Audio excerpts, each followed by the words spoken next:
Good morning everyone. Digital learning के इस online centre में आप सबका बहुत बहुत स्वागत है। हम पिछले कुछ क्लास से जो है बोर्ड में पढ़ रहे थे। मैं समझा रहा था आप लोगों को वाइट बोर्ड में, लेकिन किसी कारणवश जो है आज उसमें मैं नहीं कर पा रहा हूँ। तो मैं आप लोगों को एक डिजिटल तौर पे एक रिकॉर्डिंग करके आप लोगों के सामने एक प्रेजेंटेशन के तौर पे अगला क्लास ले रहा हूँ। तो आशा करता हूँ कि इसमें भी आप लोगों को बेटर ढंग से समझ में आए। तो पिछले कुछ क्लास से जो है हम लोग फूड एंड न्यूट्रिशन के बारे में चर्चा कर रहे थे, जिसमें बहुत सारे न्यूट्रिएंट्स के बारे में हम लोगों ने जान लिया था।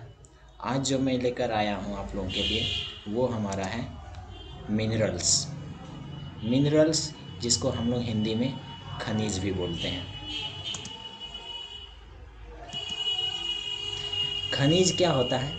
तो खनिज प्रायः जो है हमें पहाड़ी क्षेत्रों व चट्टानों में पाई जाती है, जो पानी या अन्य किसी तरीक़ों से बहकर मैदानी इलाकों में आ जाती है। यानी कि जो खनिज होते हैं, जो मिनरल्स होते हैं, वे अधिकतर उनका स्रोत जो होता है पहाड़ी क्षेत्रों में होता है, और वे वर्षा के पानी के द्वारा या अन्य किन्हीं माध्यमों से जो है चट्टानों से निकलकर हमारे मैदानी इलाकों में आ जाते हैं। और मैदानी इलाकों में हम लोग कई फसल उगाते हैं, सब्जियां उगाते हैं, जिससे वो क्या कर लेते हैं, ज़मीन से उन मिनरल्स को वो सब्जियां और अनाजों के पौधे जो हैं एब्जॉर्ब कर लेते हैं। और जब हम लोग उसको खाते हैं तो वो हमारे शरीर पे जाता है और हमारे शरीर की ज़रूरत खनिज पदार्थों की पूर्ति करता है।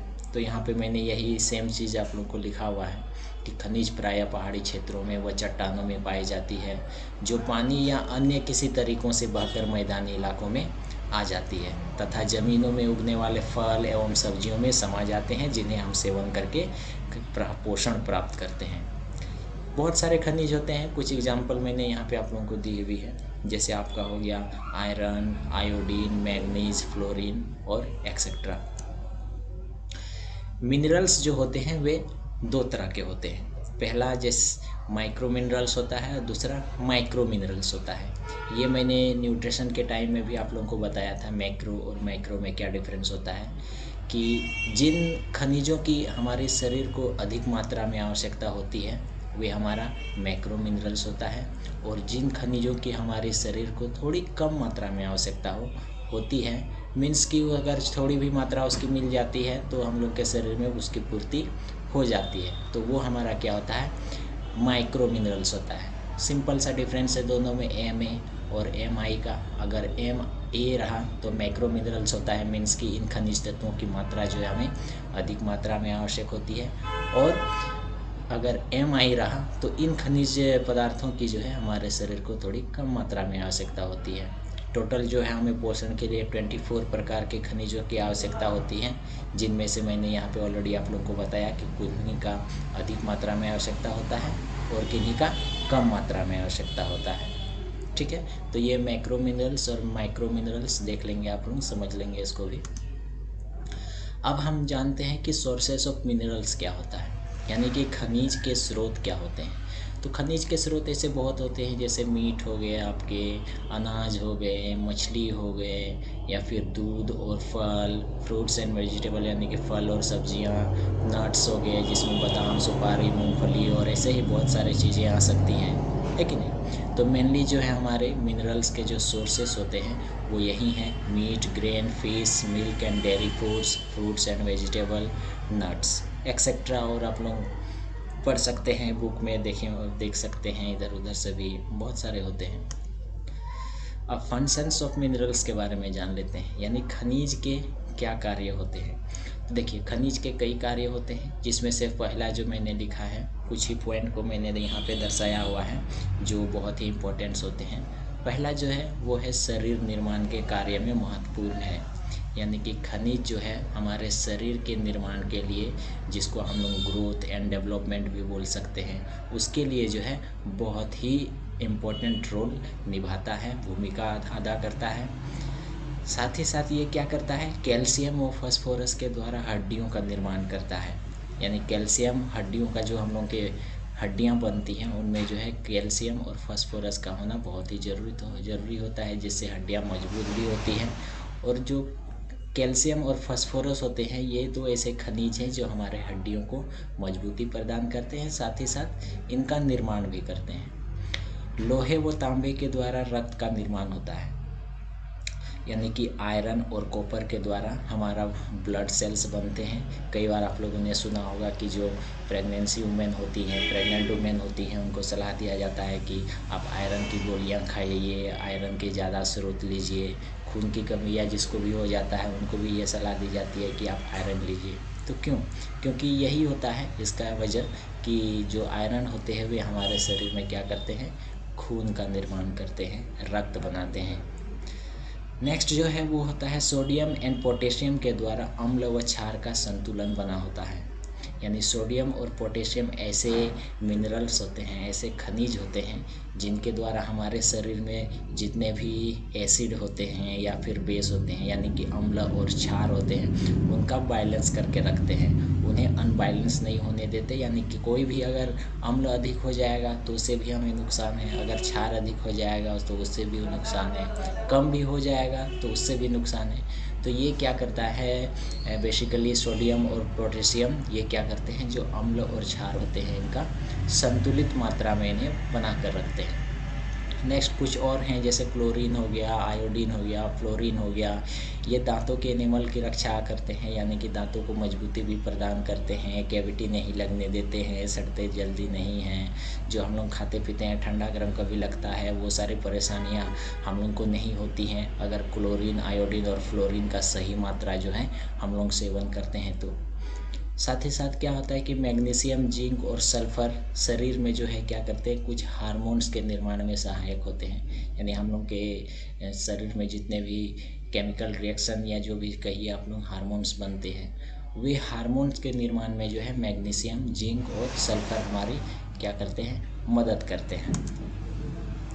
नेक्स्ट यहाँ पे हम लोग कुछ देख रहे हैं कि कुछ आवश्यक खनिज पदार्थों का विवरण निम्नलिखित है। यानी कुछ इम्पोर्टेंट मिनरल्स हैं, उनका नाम मैंने यहाँ पे दर्शाया हुआ है। जैसे कि आपका फर्स्ट में देख पा रहे हो कि कैल्शियम है, सोडियम है, फास्फोरस है, पोटेशियम है, मैग्नीशियम है, आयरन, आयोडीन और फ्लोरीन। और ऐसे भी कई और मैक्रो, जिसको न्यून बोल सकते हैं या सूक्ष्म बोल सकते हैं, मिनरल्स होते हैं। उनके बारे में भी हम लोग आगे जानेंगे। फ़िलहाल के लिए इन सभी के जो है स्रोतों के बारे में, फंक्शंस के बारे में, या कहिए कि इन खनिजों को बारी बारी से थोड़ा बहुत करके हम लोग पहले समझ लेते हैं। फर्स्ट जो है वो हमारा कैल्शियम है। यानी कैल्शियम क्या करता है कि मानव शरीर में हड्डियां बनाने और उन्हें मजबूती प्रदान करने में सहायक होता है। यानी कि कैल्शियम का काम बेसिकली ये होता है कि जो भी हम लोग के शरीर में क्या होते हैं, हड्डियां होती हैं, उनको तो बनाने में मदद करते ही हैं, ग्रोथ में मदद करते हैं, डेवलपमेंट में मदद करते हैं हड्डियों के, साथ ही साथ उन्हें मजबूती यानी कि स्ट्रेंथ भी प्रदान करते हैं। ठीक है, मजबूती प्रदान करते हैं। कभी कभी देखे होंगे, कभी जोड़ों में दर्द होता है, हड्डियों में दर्द होता है, तो डॉक्टर जो है हमें कैल्शियम की गोलियां लेने की सलाह देते हैं, क्योंकि उनको पता चल जाता है कि हमारी हड्डियां कमज़ोर हो रही हैं, और इसी वजह से जो है वे क्या करते हैं, हमें कैल्शियम की गोलियां लेने की सलाह देते हैं, या कैल्शियम के जो भी फूड्स होते हैं वे खाने की भी सलाह देते हैं। अब कैल्शियम के स्रोत कई हैं, कुछ उनमें से कुछ का मैंने यहाँ पे पॉइंट आउट किया हुआ है कि पहला जो है दूध है, पनीर है, खोआ, हरी पत्तेदार सब्जियाँ, मछली, मेवे, ये सारे मेवे, किशमिश, ये और बहुत सारे हो सकते हैं। ये सारे जो हैं क्या हैं, हमारे कैल्शियम के स्रोत हैं। यानी कि यहाँ जैसे कि आप लोग देख पा रहे होंगे कि जो कैल्शियम फूड्स हैं उनके कुछ पिक्चर भी मैंने यहाँ पे ऑलरेडी दिया हुआ है। आप लोग इन पिक्चरों को देखिए, समझिए और जानिए। अब डेफिशिएंसी ऑफ कैल्शियम के बारे में जान लेते हैं कि अगर कैल्शियम की कमी हो गया तो हमारे शरीर में क्या नुकसान हो सकते हैं। जैसे हम लोग ने कार्बोहाइड्रेट्स के बारे में पढ़ा था, फैट्स के बारे में पढ़ा था, प्रोटीन के बारे में पढ़ा था, उनके डेफिशिएंसी और एक्सेस के बारे में भी जान लिया। तो अब जो है मिनरल्स में जो भी है मिनरल्स होते हैं उनके बारे में भी उन सारे पॉइंट्स को हम लोग पॉइंट आउट कर रहे हैं। तो जैसे कि यहाँ पे आप लोग देख पा रहे होंगे कि जो हमारा कैल्शियम की कमी है उसके वजह से क्या होता है कि यह शरीर में नकारात्मक यानी कि नेगेटिव प्रभाव डालती है। जाहिर सी बात है, किसी भी चीज़ को हम लोग कम सेवन करेंगे, जो हम लोग की रिक्वायरमेंट है उससे कम लेंगे, तो नकारात्मक यानी नेगेटिव प्रभाव इफेक्ट हम लोग के बॉडी पे पड़ेगा ही। तो यहाँ भी वही रीज़न होता है कि इसकी कमी से जो क्या होती हैं, हड्डियाँ दुर्बल हो जाती हैं। ये हम लोग पहले ही जान चुके हैं कि कैल्शियम हम लोग की हड्डियों को मजबूती प्रदान करता है, स्ट्रेंथ प्रदान करता है। तो अब कैल्शियम की कमी हो जाएगा तो हम लोग की हड्डियाँ क्या हो जाएगी, दुर्बल हो जाएगी, कमज़ोर हो जाएगी, जल्दी टूटने लगेगी। और जब हम लोग प्रौढ़ावस्था या फिर जब बूढ़ावस्था में हम लोग जाने लगेंगे तो उस समय हमें ऑस्टियोपोरोसिस नामक बीमारी हो जाएगी। अब ऑस्टियोपोरोसिस नामक बीमारी में क्या होता है कि कैल्शियम की कमी से ये होता है, और साथ ही साथ जो हड्डियां होती है वे कमज़ोर होकर जल्दी टूट जाती है। हल्के से भी अगर चोट लग गई, कहीं पे गिर गए, तो उससे भी हड्डियां जो है रट रट के तुरंत क्या होने लगती हैं, टूटने लगती हैं। तो यही होता है कैल्शियम की कमी से कि हड्डियां हम लोग की कमज़ोर होने लगती हैं, दुर्बल होने लगती हैं। और जब बूढ़े अवस्था में हम लोग पहुंचने लगते हैं, प्रौढ़ावस्था में जाने लगते हैं, तो उस समय जो है ऑस्टियोपोरोसिस नामक बीमारी हमें हो जाती है। और ये याद रखना है कि ये जो ऑस्टियोपोरोसिस डिजीज़ होते हैं, ये क्या होते हैं इसमें कि हमारे जो बोन्स होते हैं वे कमज़ोर होकर के जो है टूटने लगती है बहुत जल्दी। अब जब ये कमी के बारे में हम लोगों ने जान लिया, तो इसके अधिकता के बारे में भी जान लेते हैं। जाहिर सी बात है कि ये अधिक सेवन से भी हमें हानियाँ होती है। ये पॉइंट मैंने आप लोगों को बहुत बार बता चुका है कि अधिक जो भी हम लोग लेते हैं, खाते हैं, पीते हैं, वो लिमिट में होना चाहिए, ना अधिक होना चाहिए और ना ही कम होना चाहिए। तो उसी के हिसाब से यहाँ पे हम लोग देख रहे हैं कि कैल्शियम की अधिक मात्रा मानव शरीर को हाई ब्लड प्रेशर से पीड़ित कर सकती है, तथा इससे गुर्दे की पथरी होने की भी खतरा रहता है। यानी कि हम लोग का क्या हो सकता है, ब्लड प्रेशर यानी बीपी बढ़ सकती है। बीपी बढ़ने का जो बीमारी होती है वो भी हो सकता है। और साथ ही जो किडनी स्टोन होते हैं, गुर्दे की पथरी, उसमें भी क्या हो सकता है, हम लोग को वो डिजीज़ भी हो सकता है। इसीलिए कैल्शियम की जो है लिमिट मात्रा ही लेनी चाहिए, जितनी रिक्वायरमेंट हम लोग को डॉक्टर करते हैं या हमारे डाइट में हमारे उम्र या जो भी हो उनके अनुसार जो हम लोग को कैल्शियम की मात्रा लेनी चाहिए, उतनी ही हम लोग को लेनी चाहिए। तो कैल्शियम की कितनी मात्रा लेनी चाहिए इसको भी हम लोग देख लेते हैं कि मानव शरीर के लिए कैल्शियम की औसतन मात्रा जो है 400 से 500 मिलीग्राम रखी गई है। यानी कि डेली जो है, जो नॉर्मल व्यक्ति होता है उनके लिए जो है 400 से 500 यानी 400 to 500 मिलीग्राम का जो है हम लोग क्या कर सकते हैं, कैल्शियम ले सकते हैं। साथ ही साथ कुछ एज ग्रुप्स होते हैं, जैसे कि आपके हो गए कि बढ़ते बच्चे जो 10 से 16 साथ ही साथ कुछ एज ग्रुप्स ऐसे होते हैं जो क्या है कि जैसे कि बढ़ते बच्चे हैं, इनको जो है 10 से 16 मिलीग्राम एवरीडे क्या होना चाहिए, कैल्शियम लेना चाहिए। जो गर्भवती स्त्रियां होती हैं या स्तनपान कराने वाली जो महिलाएं होती हैं, उनको जो है 700 से 1000 मिलीग्राम तक भी क्या ले सकते हैं, कैल्शियम हम लोग ले सकते हैं। तो ये थी कैल्शियम की डेफिशिएंसी, कैल्शियम की एक्सेस और रिक्वायरमेंट ऑफ कैल्शियम यानी कैल्शियम की आवश्यकता। ये सारे पॉइंट आउट को भी आप लोग जो है अच्छे ढंग से देख लेंगे, याद रखेंगे। नेक्स्ट जो हम लोग का मिनरल्स है वो है हमारा सोडियम। अब सोडियम भोजन का क्या है, बहुत ही आवश्यक खनिज तत्व है, साथ ही ये मानवीय आहार का पोषक तत्व भी माना जाता है। सोडियम जो है बहुत ही क्या है, इम्पोर्टेंट मिनरल्स होते हैं। और ये क्या करते हैं, इनके जो सोर्सेस होते हैं वो किन में पाए जाते हैं, तो बहुत सारी चीज़ों में पाए जाते हैं। जैसे जो हम लोग साधारण नमक खाते हैं उसमें भी सोडियम होता है, सबसे ज़्यादा तो माना जाता है कि नमक में ही होता है। इसके अलावा कुछ सब्जियां जैसे मूली, पालक, मेथी या फिर दूध, मांस, मछली, अंडा, इन सारे चीज़ों में भी क्या होती हैं, सोडियम की मात्राएं जो है मौजूद होती हैं। अब यहाँ पे देखिए मैंने कुछ एग्जांपल्स आप लोगों को पिक्चर के द्वारा भी दर्शाया हुआ है।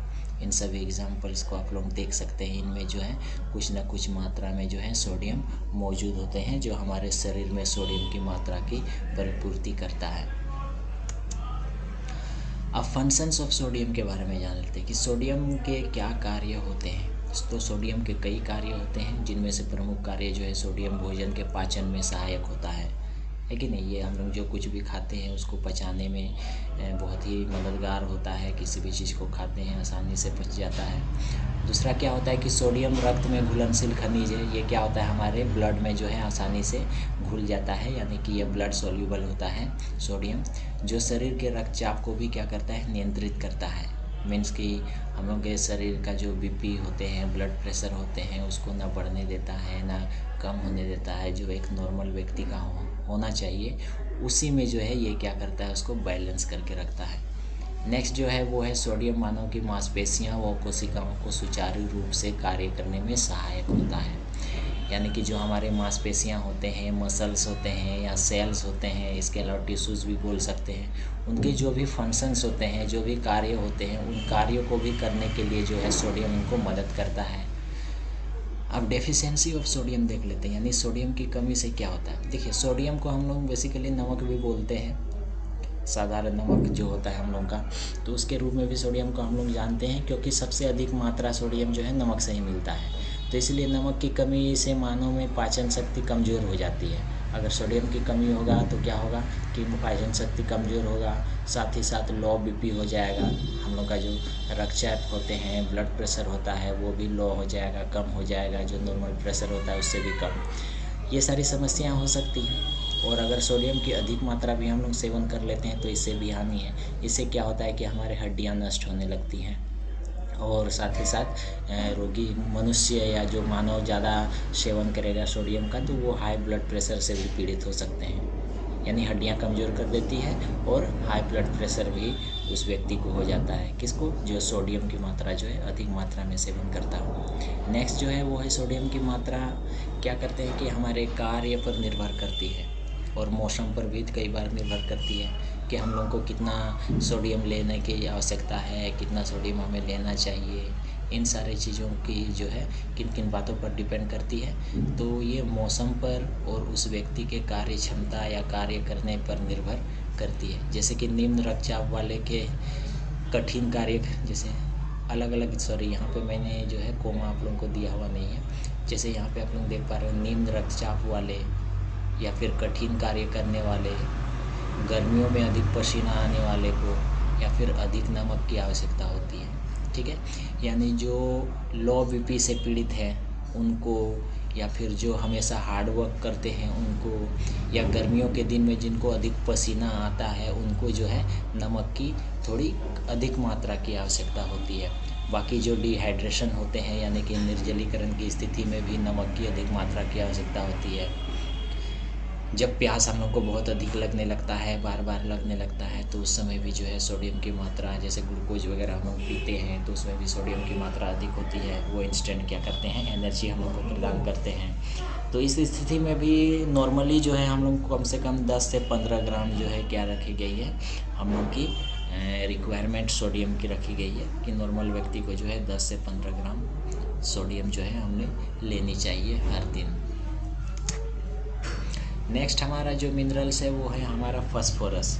अब फास्फोरस जो है अधिक खाद्य पदार्थों में पाया जाता है, इसलिए इसकी कमी जो है जल्दी मानव को नहीं होती है। लेकिन फिर भी किस में पाया जाता है ये हम लोग देख लेते हैं। ये जो है दूध में होता है, आपका मांस में होता है, मछली, अंडा, मैदा, मटर, पालक, तेल, मूंगफली, ऐसे ही और कई एग्जाम्पल मैंने यहाँ पे दिए हुए हैं फास्फोरस के स्रोत में। इनका कार्य क्या होता है, तो इनका कार्य बेसिकली होता है कि फास्फोरस हड्डियों व दांतों को मजबूत प्रदान करता है, यानी स्ट्रेंथ बनाता है, मजबूत बनाता है। दूसरा, फास्फोरस क्या करता है, जो भी कोशिका में मौजूद होते हैं यानी कि फास्फोरस प्रत्येक कोशिका में मौजूद होते हैं, और ये मानव शरीर में एसिड और बेस को जो है बैलेंस करके रखते हैं। यानी जो अम्ल और क्षार होते हैं उनको संतुलन उनका बनाए रखता है। कौन, तो फास्फोरस। अब फास्फोरस की आवश्यकता में हम लोग अगर देखें तो डेली जो है 400 से 700 मिलीग्राम फास्फोरस हम लोगों को जो है आवश्यक होती है, जो एक नॉर्मल व्यक्ति की आयु होती है 18 से ऊपर की, और स्वस्थ व्यक्ति जो होते हैं उनके लिए क्या रिक्वायरमेंट रखी गई है, 400 से 700 मिलीग्राम। नेक्स्ट पोटेशियम के बारे में हम लोग देखते हैं। तो पोटेशियम जो है क्या करते हैं, ये हार्ट और किडनी के सुचारू रूप से कार्य करने के लिए बहुत ही आवश्यक होते हैं। यानी जो हमारे गुर्दे हैं या दिल होते हैं उनको सही ढंग से अगर कार्य कराना है तो हमें पोटेशियम लेना चाहिए। अब पोटेशियम की व्यक्ति को अगर कमी हो जाए तो क्या होता है, उससे हाई बीपी हो जाता है, हृदय संबंधित रोग हो जाते हैं, कैंसर तक भी हो सकता है, या फिर जो अपाचय यानी इनडाइजेशन की जो समस्याएं होती हैं वो सारी समस्याएं जो है व्यक्ति को पोटेशियम की कम मात्रा लेने से या नहीं लेने से हो सकता है। पोटेशियम के कई स्रोत होते हैं जिनमें से प्रमुख जो है केला, अंगूर, टमाटर, गाजर, संतरा, कॉफ़ी इत्यादि हैं। अब इसकी रिक्वायरमेंट की बात करें तो पोटेशियम की रिक्वायरमेंट आप लोग देख सकते हो कि 0 से 4 माह के बच्चों के लिए जो है 400 मिलीग्राम प्रतिदिन होना चाहिए। उससे ऊपर जो 1 साल से 3 साल के बच्चे होते हैं उन्हें 3000 मिलीग्राम पर डे होना चाहिए। जो 9 to 13 ईयर्स के होते हैं उन्हें 4500 मिलीग्राम पर डे होना चाहिए। या 14 साल से ऊपर जो होते हैं उनको 4700 यानी 4700 मिलीग्राम पर डे की रिक्वायरमेंट होती है पोटेशियम की। बाकी पिक्चर आप लोग देख सकते हो, कुछ पिक्चर भी मैंने यहाँ पे दिया हुआ है सोर्सेस में पोटेशियम के। नेक्स्ट एक मिनरल्स और है हमारे, ये है मैग्नीशियम्स। यानी कि मैग्नीशियम क्या करते हैं कि ये मानव शरीर में हड्डियों व कोशिकाओं में पाया जाता है। देखिए अभी तक मैंने जितने भी मिनरल्स के बारे में बताया उसमें ये लाइनिंग हम लोगों ने बहुत देखा कि हड्डी और हड्डी, ये वाले खासकर हड्डियों को जो है मिनरल्स जो है बहुत ही मजबूती प्रदान करता है, या मिनरल्स कहिए कि हड्डियों के लिए खासकर जो है बहुत ही इम्पोर्टेंट होता है। अगर हम लोगों को कोई भी मिनरल्स की थोड़ी बहुत भी कमी हो जाती है तो सीधे असर जो है हमारे हड्डियों पर पड़ता है। इसीलिए हड्डियों की मजबूती के लिए जो है जो मिनरल्स होते हैं वे बहुत ही इम्पोर्टेंट्स होते हैं। सभी के सभी मिनरल्स जो लिमिट मात्रा में होते हैं बस उसी मात्रा में। यहाँ पे मैग्नीशियम का भी देख सकते हैं आप लोग कि ये मानव शरीर की हड्डियों व कोशिकाओं में जो पाया जाता है इसकी दैनिक आवश्यकता 200 से 300 मिलीग्राम पर डे है। मैग्नीशियम की शरीर की उपापचय यानी कि मेटाबॉलिज्म की क्रिया बोलने का मतलब हो गया कि हम लोग जो खाते हैं, खाने से लेकर पचाने से लेकर उसकी जो ऊर्जा बनने या फिर एनर्जी में कन्वर्ट होने की जो प्रक्रिया होती है वो मेटाबॉलिज्म की क्रिया होती है। तो इनके लिए भी जो है मैग्नीशियम बहुत ही आवश्यक होता है। और देखिए यहाँ पे अगर मैग्नीशियम की कमी भी हो जाए तो ऑस्टियोपोरोसिस से ये रोग हो जाता है, या फिर डायबिटीज़ रोग हो जाता है, ये सारे रोग होते हैं। ऑस्टियोपोरोसिस तो होगा ही क्योंकि ये हड्डियों को भी मजबूती प्रदान करता है। जब मैग्नीशियम ही नहीं होगा शरीर में तो हड्डियां कमज़ोर होंगी ही। अब फिर ऑस्टियोपोरोसिस क्या है ये तो मैंने आप लोगों को बता ही दिया कि इसमें जो है हड्डियां बहुत जल्द ही टूटने लगती हैं। इसके कुछ स्रोत के बारे में जैसे आप लोग देख सकते हैं, हरी पत्तेदार सब्जियां होती हैं, नट्स होते हैं यानी बादाम, सुपारी, ये सारी चीज़ें, बीज होते हैं, मछली, केला, सूखा मेवा, डार्क चॉकलेट, ये सारे इत्यादि और कई हो सकते हैं मैग्नीशियम के स्रोत। जो मेन कुछ होते हैं वो मैंने यहाँ पे आप लोगों को दिखाया हुआ है पिक्चर के द्वारा भी, और यहाँ पे लिखा हुआ भी है, तो आप लोग अच्छे से इसको देख लो। तो ये अभी जो हम लोगों ने देखा ये सारे हमारे क्या थे, मैक्रोन्यूट्रिएंट्स, यानी कि जो जिन खनिजों की आवश्यकता हमारे शरीर को अधिक मात्रा में थी उनके बारे में हम लोगों ने देखा। तो इसके बाद फिर हम लोग क्या देखेंगे, माइक्रोन्यूट्रिएंट्स के बारे में। जिनको माइक्रोन्यूट्रिएंट्स क्या होगा कि जिन खनिजों की मात्रा हमारे शरीर को थोड़ी कम मात्रा में होती है उन मिनरल्स के बारे में जो है हम लोग एक फिर से अलग वीडियो बनाएंगे और उसमें हम लोग देखेंगे, समझेंगे। तब तक के लिए आप लोग बने रहिए और इसी तरह से देखते रहिए, समझते रहिए और हमारे साथ जुड़े रहिए। थैंक यू, धन्यवाद।